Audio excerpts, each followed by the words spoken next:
நீ கர்த்தருடைய ஆவியினால் நடத்தப்படவில்லை, மாம்சத்தின்படி நடத்தப்படுகிற பொழுது பெற்றுக்கொள்ளுகிற அபிஷேகம் எவனும் உனக்கு போதிக்க வேண்டிய அவசியம் இல்லை. கர்த்தரே உனக்கு போதித்து சகல சத்தியத்துக்குள்ளே ஆவியானவர் நடத்துவா.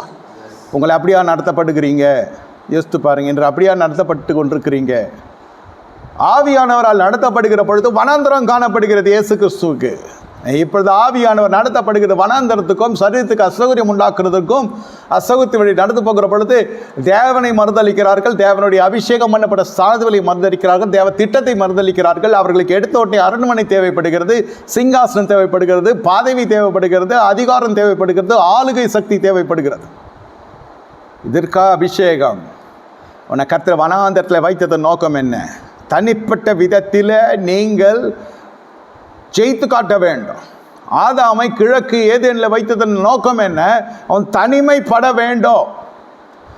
ஆவியானவர் சபைக்கு சொல்லுகிறதை காதுள்ளவன் கேட்க கிடவன். இந்த நாளிலே அந்த கிழக்கு ஏதேனிலே ஆதாம் வைத்த பொழுது ஆதாமுக்கு யாருமே இல்லை.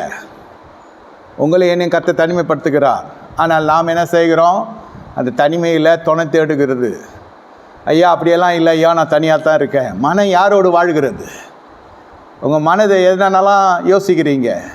மனம் உணவோடு வாழும், பகையோடு வாழும். மனம் சொல்கிறேன், சரீரத்துக்கு தெரியாது, மனதிற்கு மனம் ஆட்டி படைக்கும். நம் சொந்த மனம் சொல்கிறேன். யாரோடு வாழ்ந்து கொண்டிருக்குது மனம்? எதோடு வாழ்ந்து கொண்டிருக்கிறது மனம்? உங்கள் கட்டுப்பாட்டில் இருக்கா? யோசனை யோசனை யோசனை நித்தமும் மனுஷனுடைய எண்ணங்கள் பொல்லாப்பாக இருக்கிறது. இறுதி நினைவுகளோ கர்த்தருடைய பார்வைக்கு பொல்லாப்பாக இருக்கிறது.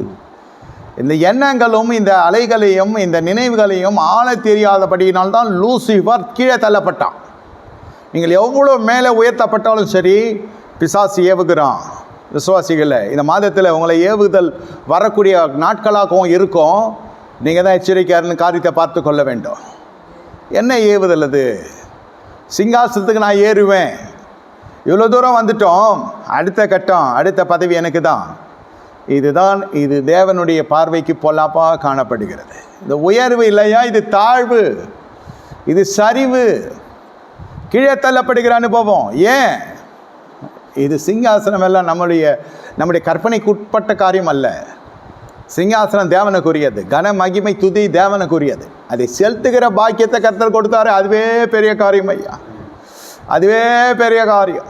என் தேவன் என்னை இவ்வட்டுமாய் நடத்தினாரே, அதுவே பெரிய காரியம். இதற்கு மேலே எதுவும் எனக்கு தேவையில்லை. இப்பொழுது எப்படி என்னை கர்த்தர் அழைத்தாரோ அப்படியே நான் இருந்தாலே போதும். அழைப்பை விட்டு விலகாது இருந்தால் போதும். இந்த பயம் இருந்து கொண்டே இருக்க வேண்டும். எதையாவது ஒன்று செய்கிறேன்னு போயிட்டு